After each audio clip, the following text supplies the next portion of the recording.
Hello again. I cannot help but notice over the last year or two that every time I make an internet search, Google tries to draw my attention to some stupendously obscure and unimportant foreigner.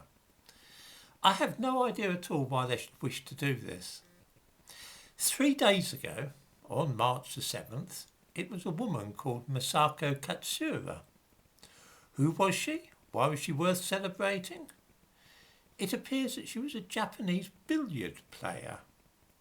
In 1952, she competed against 9 other billiard players in a world championship and managed to come 7th. That's it.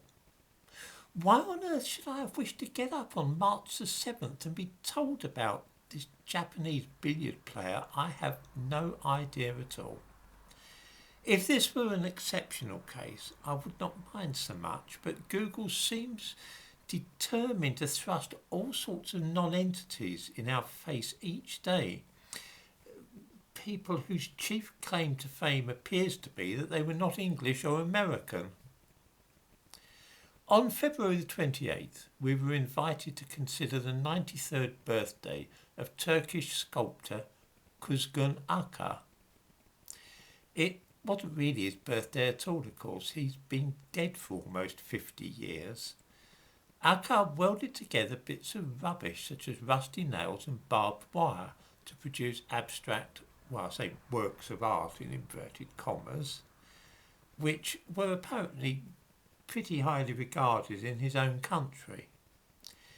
Is this really the most interesting or significant birthday of a dead man we could be celebrating on February the 28th?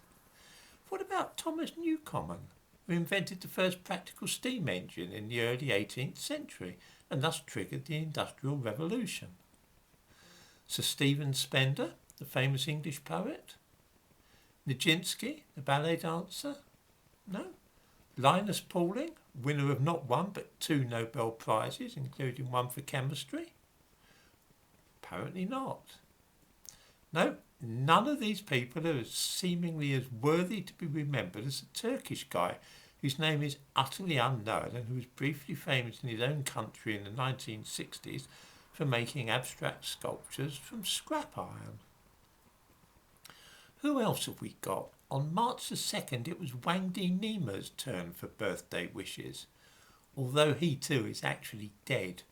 More research needed there, Google. This Thai musician is so obscure he doesn't even have an entry on Wikipedia. Obviously more important though than Dr. Seuss or Mikhail Gorbachev.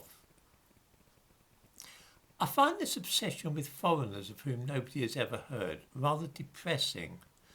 Not only is it the most awful and public way of pretending to be concerned about diversity, it's part of a deliberate and concerted effort to hide the true history of the world, especially the Western world, by which I mean Britain, America and the countries of Western Europe.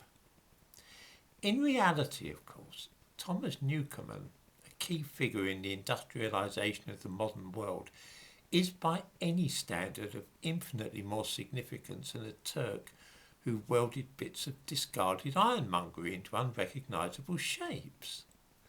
For the modern world, though, this is increasingly denied. I spoke earlier today of the relentless drive to mediocrity, and this is all part of the same aim. Why try to revolutionise science and change the world if a man who glues rusty nails together will be accorded more reverence than you in a few years' time?